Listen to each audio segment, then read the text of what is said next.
Hello, and welcome back to the STRIVE305 High School Economic Fellowship podcast. I'm Clint John, your host, and today we're honored to sit down with a dynamic leader who has spent over a decade in shaping public policy, education, and economic growth in South Florida. She'll correct me if I'm wrong, but in 2012, she became the youngest person ever elected to the Doral City Council. She went on to serve the Miami-Dade School Board, overseeing a $7 billion budget. And in 2022, she made history as the first female mayor of the city of Doral, recently elected with an astonishing 80% of the vote. Under her leadership, Doral has achieved historic AAA bond rating, reduced crime by 30%, completed the 32-acre Doral Central Park, and streamlined government for local small businesses. Please join me in welcoming Doral Mayor Christi Fraga. Thank you, Clint. What a wonderful introduction. Welcome to the show. I got everything correct? The only thing I think is the Doral Central Park is 80 acres. Okay, 80. Yeah, 82 acres, yeah. 82, okay. Amazing. So Mayor Fraga, you entered public office in 2012 as the youngest person ever elected to your city's council. At Virtutem Populo, our fellows are high school leaders who often face what we call the chaperone paradox. People asking if we belong in the room. When you first stepped into City Hall as a young leader, how did you earn respect, quiet the skeptics, and translate your energy into legislative results? Oh, that is a great question. And I can understand how I think many students and young adults who very much deserve a place at the table and probably have better ideas than some of my colleagues that I've shared spaces with can question whether they belong at the table, and maybe others would question it. And I would say absolutely. So when I ran, I was 22 years old. And so, yeah, it was tough. And even till this day, I would tell you, I probably get more pushback, or I'm probably underestimated more because of my age than because I'm a woman, to say. And so it's, I think, a challenge we're constantly facing. The way I did it was, first, I constantly showed up and had to prove myself. I never walked into a room unprepared. I knew the topics. I was well versed in them.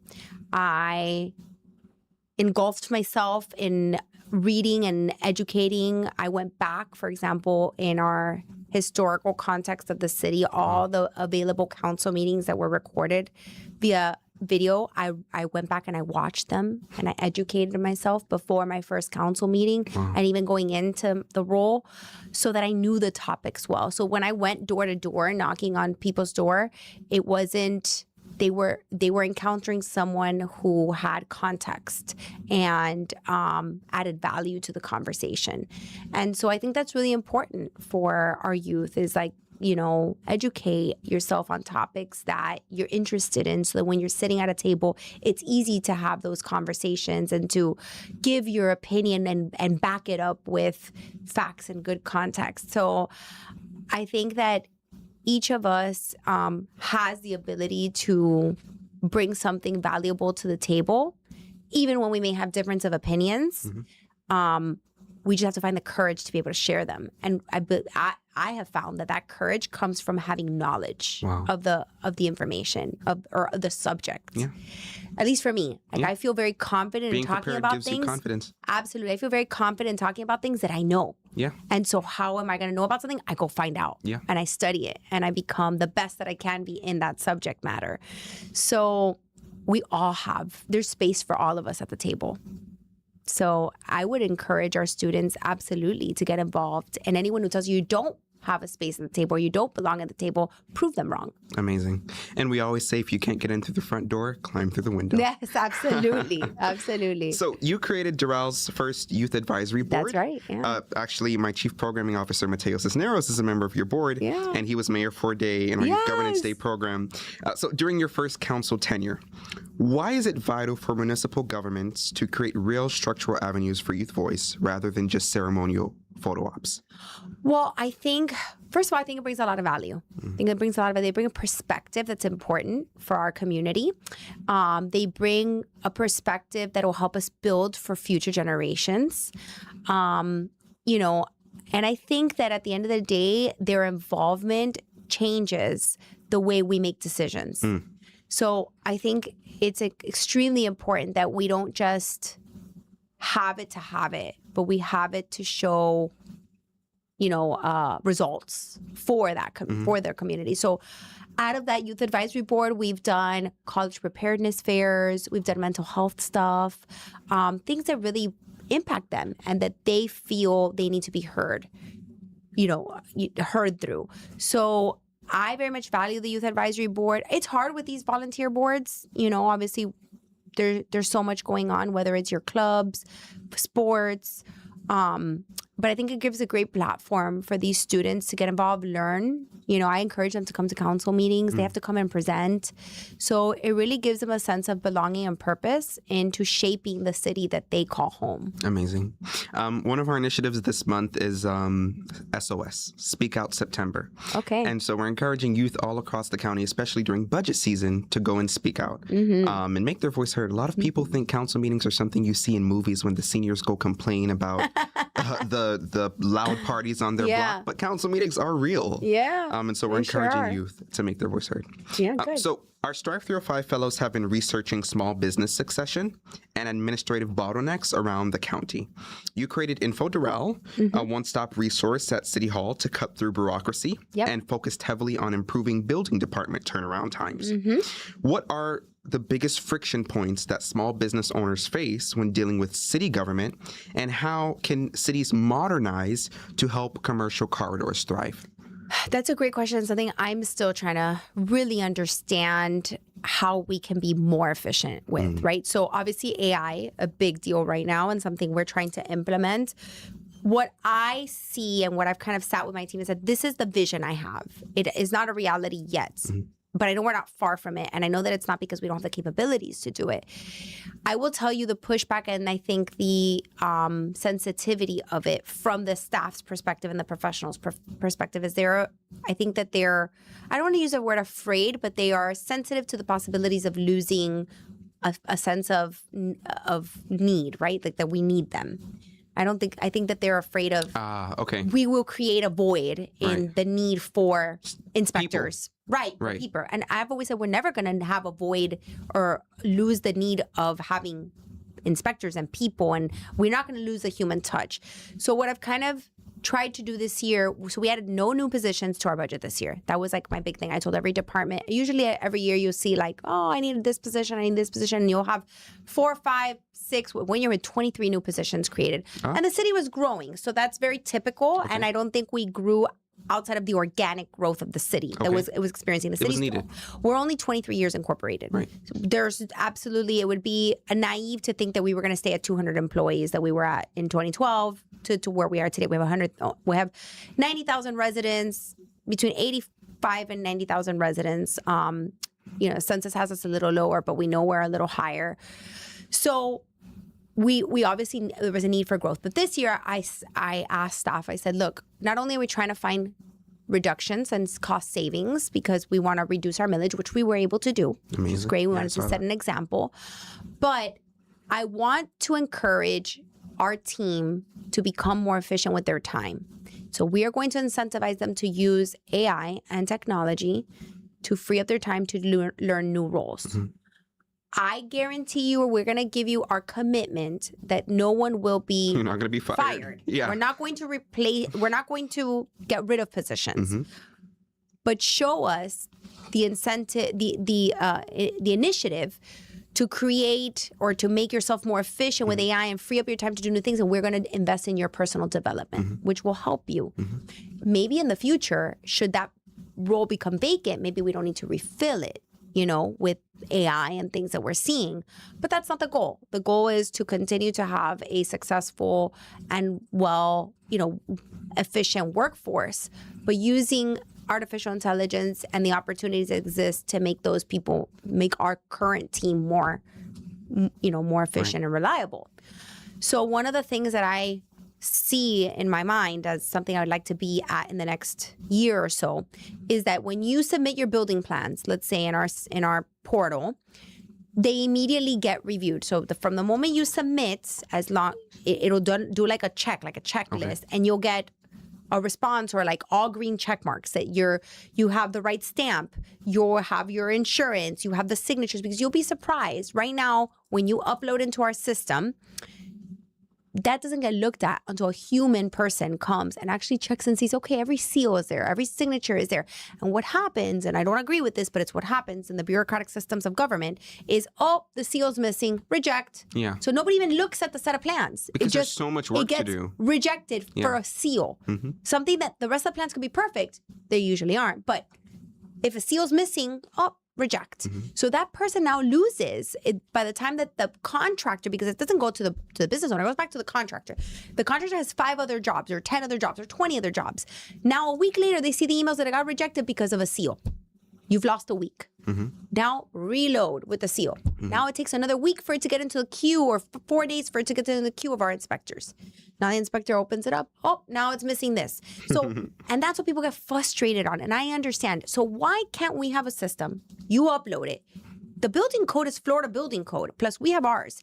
I do not see why AI can't read that from the moment you send it. It says you're missing, give you, like when you do, I don't know, you know how sometimes you run, you do a survey, or you're doing an application. It tells you check mark. You answered everything correctly for an application. Same thing. You upload it and it says your plans have every single sheet it should have. They all have the seal. They're all consistent. You meet every basic building code, right? So you get a general like check mark. Your plans are good to go. Now it goes into the queue of an inspector. The 4 days that we usually give a window for. We actually have 10 to 15 days, but within 4 days we're usually checking them. Now the inspector gives it a second eye. So now it's the human eye checking, the AI saying, okay, I missed this. Sometimes there's room for interpretation of certain codes, right? So you can interpret, well, this said it doesn't meet it, but it's fine. I'm going to give it. And then you have an actual inspect. Then you approve the plans, approve the permit, the work starts, and you still have to have an inspector come out and check the work. But there's no reason why we shouldn't be using AI to take advantage of that time. Right. And so that's where I've sat with our building department and said, I want this. Why isn't this getting done? And they're like, yes, there's programs that do it, but there's always a but. There's always like a hurdle to get across. So my goal and our city's goal is to be there in the next year. Amazing. We have implemented things like Launch 45, which we basically guarantee that your business can open in 45 days. But your business has to meet certain criteria, right? So it's like if you purchased a business that was a barbershop and now you want it to be, I don't know, a spa, that could qualify. Or you wanted to, or you bought a sub shop and now you want it to be a bakery. So it's got to be kind of like in the same categories, because you don't need a lot of huge renovations. Those things can be done in about 45 days. Actually, our turnaround time is usually about 15 to 20 days for those type of revisions. Usually what takes a long time is the county. It has to go through Durham. It has to go through fire. We don't have our own fire. We don't have our Durham. Now, what I was able to do in the last 3 years, which I'm super proud of, is we were able to convince Miami-Dade County Fire, and we pay for it, to have an inspector on site in Doral 2 times a week to review stuff, because it would take a really long time. But now we have direct access. It's available in our city, and that's really helps kind of speed up the fire side. Still having a lot of problems with the Durham side, but I do think we've gotten much better. And when I talk to contractors and business owners around that do business throughout the county, they usually will tout to Doral's successes of expediency, right? They're like, out of all the cities or the county, Doral's one of the easier ones to work with. We're very responsive. I have a constituent services team that, helps. Our economic development team is very involved. So as long as you reach out to one of us, and this is what I tell people all the time, don't be afraid to pick up the phone and call us or come see us or come to our constituent services. That's what we're there for. A lot of times we see that people end up in a huge problem or lose an entire year or lose a lot of money because they didn't come and ask. So we've been doing a lot of like know before you lease seminars so that people have access to our information and they can come and ask us the questions. Like, don't go lease a space if it doesn't have the zoning requirements or the uses you need for your business. And not only should the business owner know this, but realtors should know this. So we're doing a lot of information and resource education so that business owners and members of our community can't say they didn't know. And if they didn't know, they have access to us. Come and knock on our door. Not to take the permanent runners or the lobbyists out of business, but that's what we're here for. We're here to answer you. And so I have a policy in my office of a 48-hour turnaround time to answer an email. Wow. And I'm super strict about that. Like, to me, government should be responsive. If there's one thing that we should be, it's responsive. So, even if we don't have the answer, I tell my staff all the time, even if you don't have the answer today, respond. You have 48 hours to respond and say, thank you so much for your email. We are definitely looking into it. And I will follow up in another 48 hours. I have to ask XYZ department. And we all get our heads together. And if we don't have a response for that person, we respond and say, listen, we weren't able to solve the problem. But until you get a true resolution for that person, whether it was a positive outcome or a negative outcome, we need to be responsive to those people. And that's been a big thing that I've been very big on that. And I think it's been one of the successes of our customer service. Amazing. Or like we say, exceptional service is what we strive to be. And Info Doral was really created for that. It's a one-stop shop. I want everybody to feel like they can come here to gain direct access to information. Amazing. And resources. Definitely a topic of great breadth. And I think that a lot of cities permitting is where they get the volume of calls from. Yes. And so actually we took 19 students for 14 weeks, high school students. We took them to Miami DDA, Downtown Development Authority, Port Miami, the airport, and we taught them about economics. And after we said, do a legislative proposal to the Board of County Commissioners. You want to know what they came up with after visiting small businesses? A system where the cities would have a county kiosk in City Hall. Which we have now. Amazing. Yes. With Manny Sid, right? Yes, we have it now. And so, because cities would send business owners from the county, say, oh, you need this from the county. Yes. Come back. And it was a back and forth. It was shuffling. Yes, like, it's absolutely. hard. So you know well about that. Oh, so yes. Our fellows were super instrumental. By the way, I'm a business owner. Amazing. I've had several businesses. My husband and I, we've opened businesses from scratch. We had ice cream stores in different cities throughout the county and in Broward County. So no one can tell us. I mean, like, I've actually done it where we got a space in a vanilla shell, which is like sand on the floor and just no walls. And we built our entire stores. So, and we did everything from, we bought a yogurt shop and converted it. We did, pre-construction where we got just a vanilla shell. So we've done all of it. So I've done it from the business side. So I speak from a place of not just understanding the public sector, but truly understanding the private sector too. Amazing. And the challenges and how time is money in business, no matter what.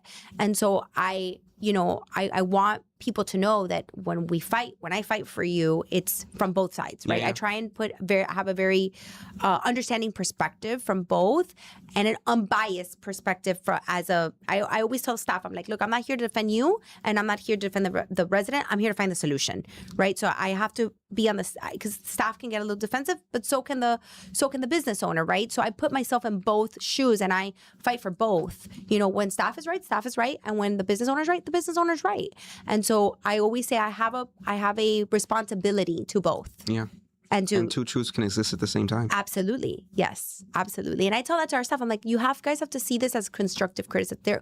When they come to me and they're telling me, these are all the challenges I found, I will sit there and do what I can to explain sometimes our process and where our challenges or our, where we're kind of withheld, right? Because sometimes there are challenges. There are bureaucratic processes that have been put in place, not by even us, but by Tallahassee or by the state, or there's checks and balances that are there on purpose, right? And those are measures that we have to respect in the public sector. So I will explain those things to the business owner that they may not see necessarily. But at the same time, I'll tell staff when there are things we can do better. And our goal is to improve on those things. Amazing. Yeah. So about 2 weeks ago, our team visited Supervisor Garcia's office for a tour. And of course, that's in Doral. And I decided, you know what? I want to take the Metro Rail today. So if you guess what I did, I walked from her office to the Medley station. You walked? Yes. That's really far. Why didn't you take our trolley? Oh, we didn't know about that, but I like walking. So we have two things. We have the trolley and we have freebie that'll take you to the Metro. Amazing. From there. Well, I didn't know.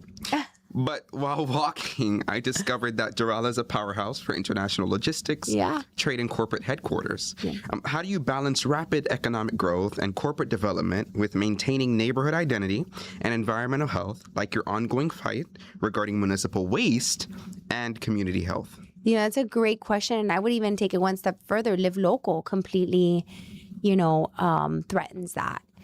The Live Local Act from the state of Florida. Okay, so in 2023, the state passed a law called the Live Local Act, Senate Bill 102. And basically what it does is it completely preempts cities from making decisions on zoning matters that fall under this bill. So a developer who chooses to build 40% workforce housing and basically invoke their opportunity to build under the Live Local can build in any commercial, industrial, or mixed-use zoning, which typically cities would not allow residential development on, right? Mm-hmm. So, mixed use, yes, but like industrial or commercial, we wouldn't allow residential in those zoning categories. Well, what Senate Bill 102 does is it kind of usurps that and circumvents the city's process to evaluate whether that type of development would be allowed in that zoning, because you could do a zoning change, right? But basically what it does is it takes the city out of that decision and administratively requires the city to approve that development without coming to city council. So it takes away our ability to protect our neighborhoods, our natural characteristics of really truly having planning,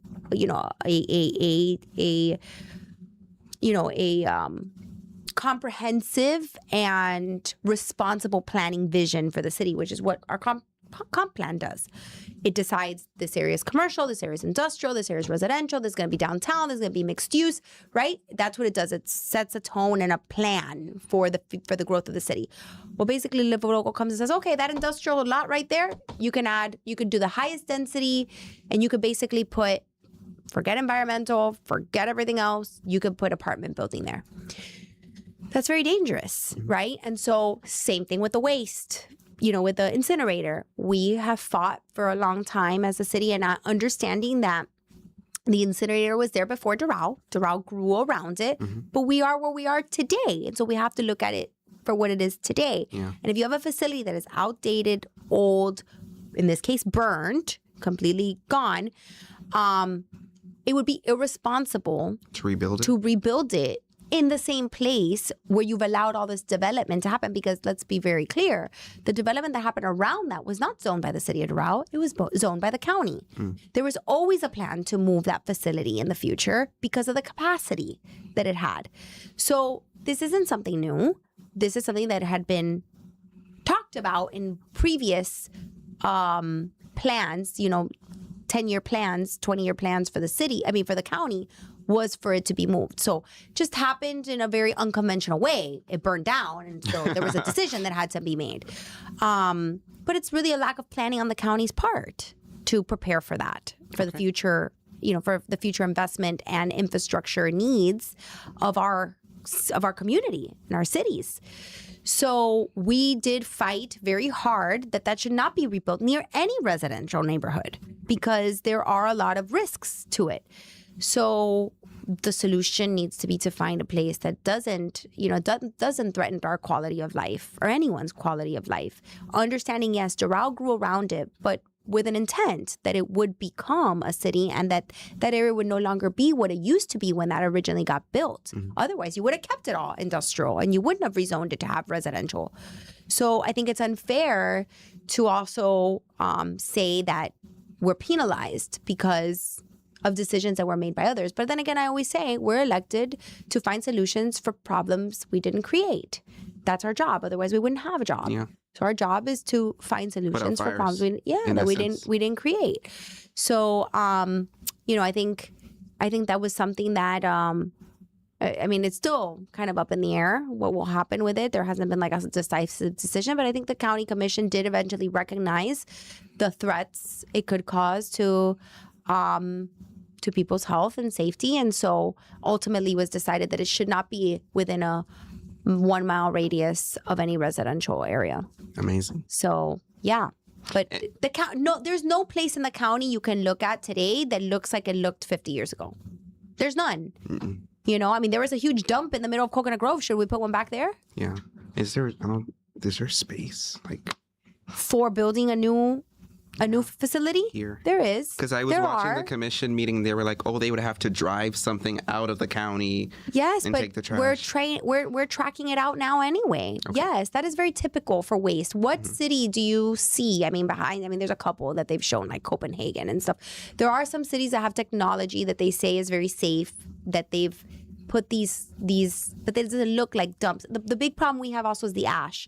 And a lot of these other places or other civilizations around the world, the ash is like either buried or some are put in the water or in the ocean. We don't. We have mountains of ash. And one of the big issues, if you went to Doral when the incinerator was active, was that you would see ash on people's vehicles quite often.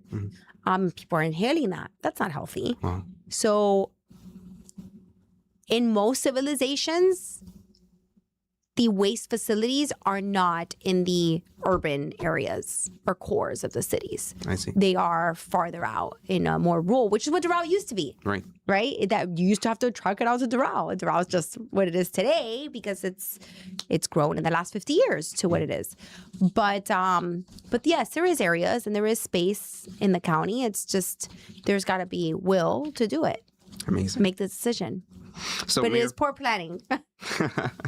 Mayor Fraga, thank you so much for your track record in the city of Doral. No, before you go, we have a rapid fire 60-second kind of question thingy that I do. Okay. And so the first question is, best spot in Doral for a quick Venezuelan or Cuban coffee? For Venezuelan coffee or like a Venezuelan arepa? Your choice. Okay, so for Venezuelan arepa, I would say La Coreana. Okay. I love La Coreana. It's very, so there's a place in Venezuela called Maracaibo. It's bien maracucho, is what we say. Great arepas there. Probably one of my favorites. And for Cuban coffee, I have to say Sergio's. Wow. Yeah. Learning a little bit of Spanish. I went to Spain and Morocco this summer, and so I learned a little bit of Darija, a little bit of Spanish. So very cool. trying. Good for you. Trolley or scooter for getting around Doral, if you had. Our trolleys are great, super efficient. So one of my big projects when I was a councilwoman was I created the Doral and FIU trolley route. It's a direct route into FIU. It's one of our most highly utilized routes today. Actually, we're going to be adding an additional vehicle to it as we expand now because it's super useful. So our Doral trolley really provides a great service, and I wish we had more ridership. We have great ridership, but the more ridership we have, the more ability we have to fund it and justification for growth. Amazing. First job as a teenager, paid or unpaid? First job. So what was your first job as paid. a teenager? Whether it was paid. It was paid. Unpaid? I worked at IQ Zone, the still store there in Doral. Amazing. Yeah, it was IQ Zone. It's a educational store. 2 more or 3? What your favorite amenity in the 80 or 82? 82 acre park. 82 acre Doral Central Park. My favorite amenity is our aquatic center. Amazing. FIU Panthers or UM Hurricanes? I hear that you're a Panther. Okay. Panther all the way, actually. You're a Panther. President Nunez was just calling me. So, Yes. Grant had a bet that if you wore yellow to match with my shirt and essentially Panthers, then That's because he saw me today. oh, That's what he said. He saw me earlier today. he That's was why gonna he give said me that. $100 if you didn't match with me. Dear God, He saw me earlier today. I almost got $100. Okay, now I owe him. In one word, what defines the spirit of Doral? Family. Family. Amazing. Family, yeah. There's so much passion in Doral, and I think what makes it so wonderful is that because so many people left their families behind in their countries, they made family here. And so their neighbors became their families. Amazing. And so even I, who have all my family here, my friends are a part of my family from Doral. And, I will call one of my friends who our kids went to school together since they were 18 months, and I'll say, hey, I'm stuck in the office. Can you pick up Gabriel for me? Wow. And so I think that's such a beautiful thing to watch our community. Everybody knows each other. We all know each other by first name. We all have each other's numbers. So it's not like that very distant Americanized communities that I see where it's like you don't even know your neighbor. You've never asked your neighbor for a cup of sugar, like the old In the days, movies. right? Or like eggs. We do that. We totally do that, and I think that that's such a defining part of Doral. Amazing. Mayor Fraga, thank you so much for joining us today and for your unwavering leadership to ethical leadership, unwavering commitment to ethical leadership, public safety, and smart economic development. To our audience, today's conversation highlighted what happens when municipal leaders combine fiscal discipline with innovative constituent services. When cities cut red tape, prioritize constituent access, and invest in sustainable infrastructure, the entire regional economy wins. To keep up with Mayor Fraga's initiatives in Doral, visit cityofdoral.com or on Instagram at Christi Fraga. To learn more about how Virtutem Populo is equipping the next generation of public administrators and economic fellows, visit virtutempopulo.org at our new website and follow us on social media. Until next episode, keep innovating, stay engaged, do your homework, and remember, leadership is about impact. I'm Clint John. Thank